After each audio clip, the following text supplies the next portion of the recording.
Yu-Gi-Oh! Synthesis is a fan-made series purely for the purpose of fun.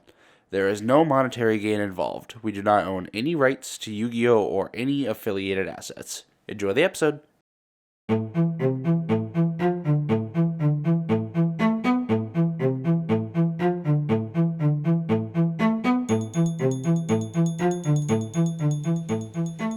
Underneath the frigid pavement of Eventide, a duel takes place.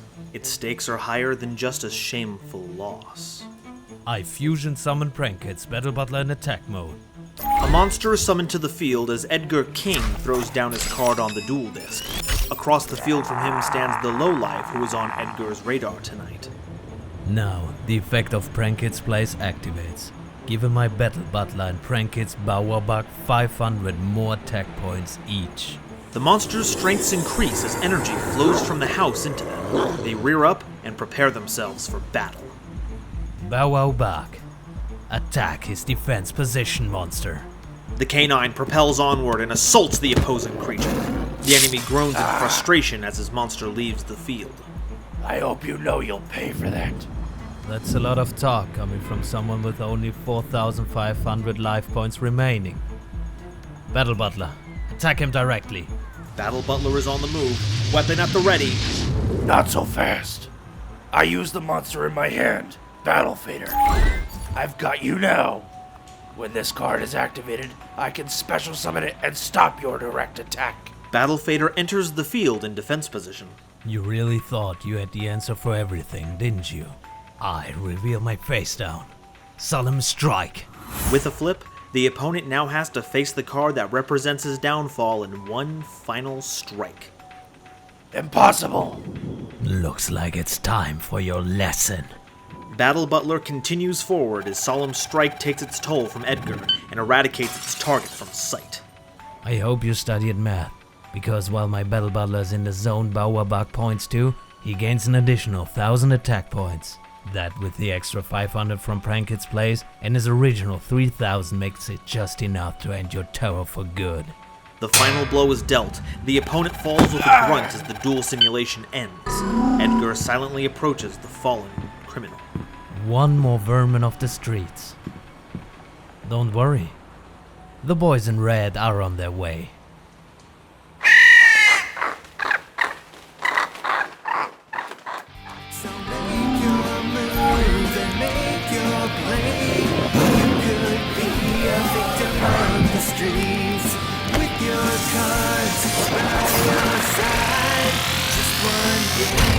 Change your life. Just one draw could be it. The possibilities are infinite. So grab your disc. This is it. Yu-Gi-Oh! Synthesis.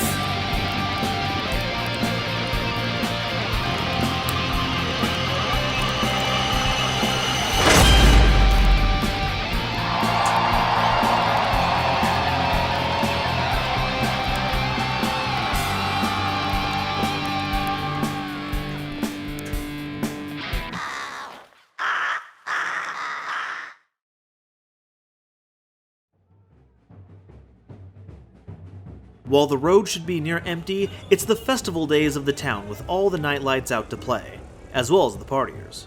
A friend pops up near Edgar. Wow, Edgar, you did it! The elation from the festivities grow ever persistently bothersome to Edgar, a man with little to celebrate. I informed you this job was elementary.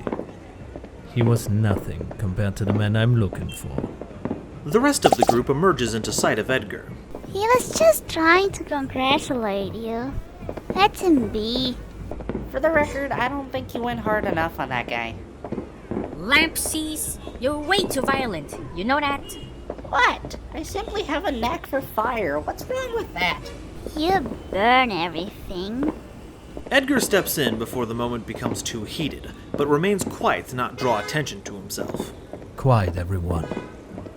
As valid as your point may be, Dropsies, I need time to think. It's too difficult with you all clouding my mind. I really don't need others knowing about my connection to dual spirits right now either. We understand, Edgar.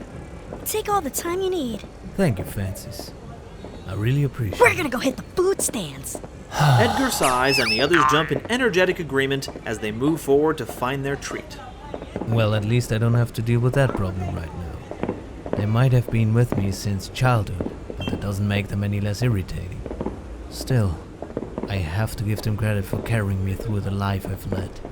Even if my mother is here nevermore, they keep me going. He continues walking as if nothing has changed. The background sounds dull as he reaches the alleyway where he will fully dive into the shadows. I wonder where my journey shall carry me next.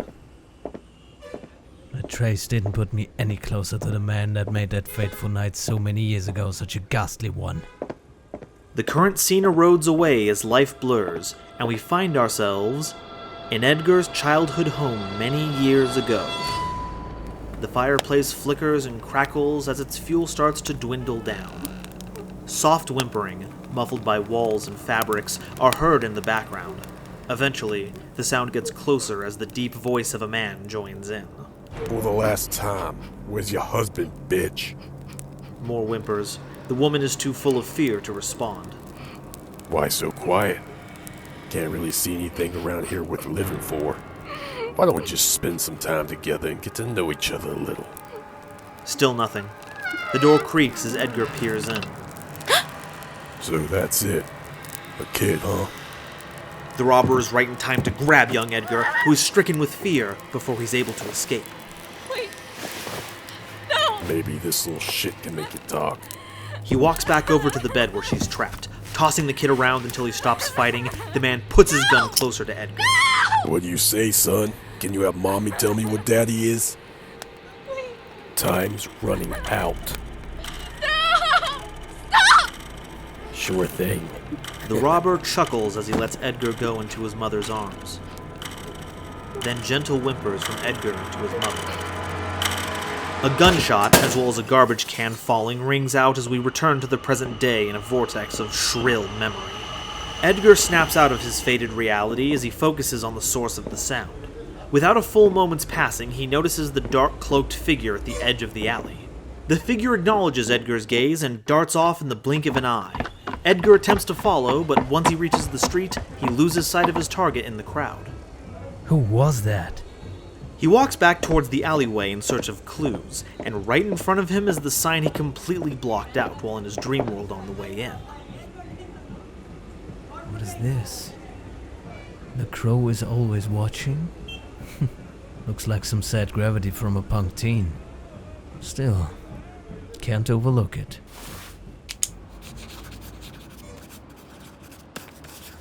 Edgar scribbles a few more notes before moving on, as the cold concrete of the streets takes him.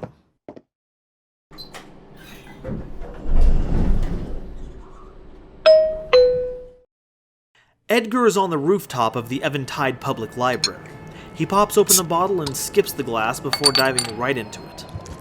He slumps down onto his worn-out chair and lets out a deep... The morning sounds of birds and early traffic usher in. Oh, shit. I have class in an hour. Groggily, the man attempts to get up and falls over onto his back, dropping a frame along with him. He's barely capable of reaching over to inspect this new change, but once he does, his hands begin to tremor as he realizes it was the picture of his mother, taking him back to that night once more. Young Edgar sits, mortified, as his mother chokes out her remaining breath. The assailant starts to walk away. After a moment, he takes a pause and turns around one last time. He emanates an ocean of crimson lust behind those dark but powerful orbs. I look forward to seeing you again, kid. With that, he continues onward, leaving Edgar to his own tears. The door slams, Edgar returns to reality, and the door of his cab closes at the same time. Where to, pal? The university. Holy shit, it's you! Oh no. Please don't tell me you're another one of my... Edgar King, your novels are incredible. I mean, I know it's all about crime, but it really changed my life. Flattered. Can we just get to the college, please? Of course, right on it. Oh, and, please go slow. I can't handle any sudden motion right now. A bit of confusion from the driver. Sure thing, sir.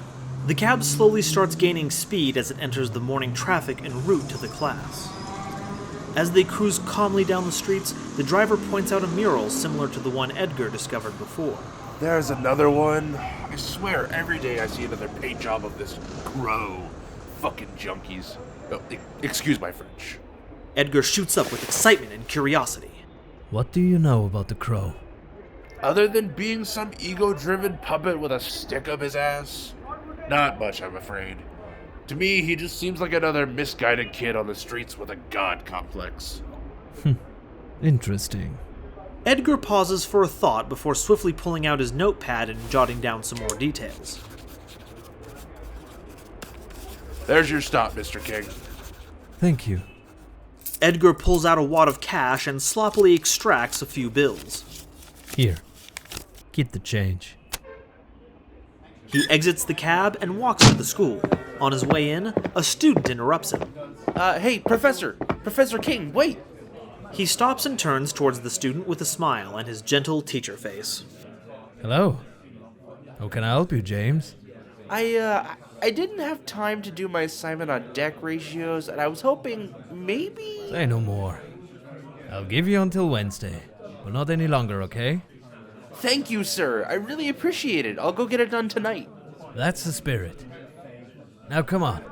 We're both going to be late for class if we stay here too long. The chattering of students dulls as Professor King enters the room and begins fixing his desk in front of the lecture hall. Good morning, class. Glad to have you here on this fine Monday. If you haven't yet, please finish your assignment on deck ratios. I know some of you feel the need to slack off, or this is your first year of school and you haven't adjusted to the workload yet. He looks around the classroom, still bearing a smile on his face. Either way, this is only the beginning of the semester, and I would like to get you all going to the right path for a good one. I know you all have strong intelligence. You made the choice to go to the school after all, so you must have at least some sense. Alright then, class. To help you all out, since I can tell most of you had not had the chance to finish, I'm going to let today be your homework day. We will resume lessons first thing Wednesday morning. I'll be available up at the front if any of you need help. As the hours pass, light fades into dark, and dark means more time for Edgar to do his real work. With a fresh bottle in hand, Edgar explores the web he has strung of criminals he plans to find from atop his most recent hideout. Now, let's see. I wonder if any of the targets I set my eye on have any connection to this crow. Why did he have to choose the crow as his animal? Why not a tiger or other large beast like everyone else? He scribbles further notes on his board as well as places some pins with strings attached. Wait. That figure in the alley. I know it's likely a long shot, but can they be possibly connected to all this?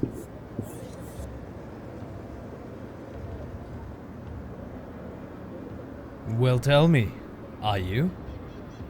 I know you there. You can come out now. The figure steps out from behind the stairway.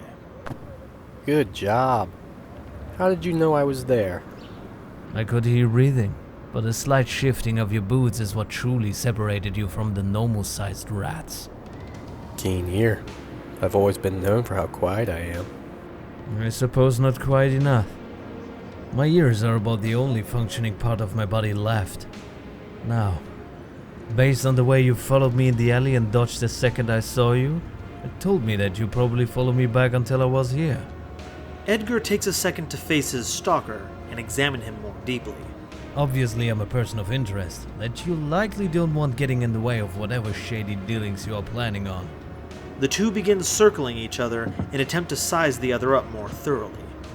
I'm assuming that by your gait you've always been beyond cautious. Perhaps you've gone deeper down the hole than I anticipated, and I'm sure you don't plan to just rob me on this rooftop. Very clever deduction, Professor. Or should I say, Raven? Trying to feed my ego, huh? Well, I appreciate the flattery. I don't need to go by a special name. Just using your name from the streets. You've become quite popular. And a bit of a nuisance to my boss. So I was right. You are with the crow. You're in way over your head, Mr. King. This is far larger than you and me and the crow. You do best to walk away now. The figure begins moving towards a more advantageous position. If that is true, then what is it your boss is up to exactly? Classified information. Members only. Nothing is classified around me. Yes, Mr. King, we are aware that's why I'm here. You are the best vigilante this city has. I'm surprised I found you this easily. Neither one is giving any ground in this battle of intimidation. It seems they are at an equal. Don't get too confident in your own ability now. I've taken down bigger titans than yourself. And the crow. We'll see about that. You do best to stop talking. I can see the dual disc on your arm. I know you came up here to face me. Let me guess. There are extra stakes to this game? The figure snickers. You would be correct about that. A shadow game? I've read about these, but I never believed I would see one. Where is your Millennium item then? No shadow games here, Mr. King. This is the device of the crow. And all I can say is one of us ain't gonna make it out alive. I suppose it's time for me to teach you a lesson then. Let's duel! Congratulations, you have made it through the first test.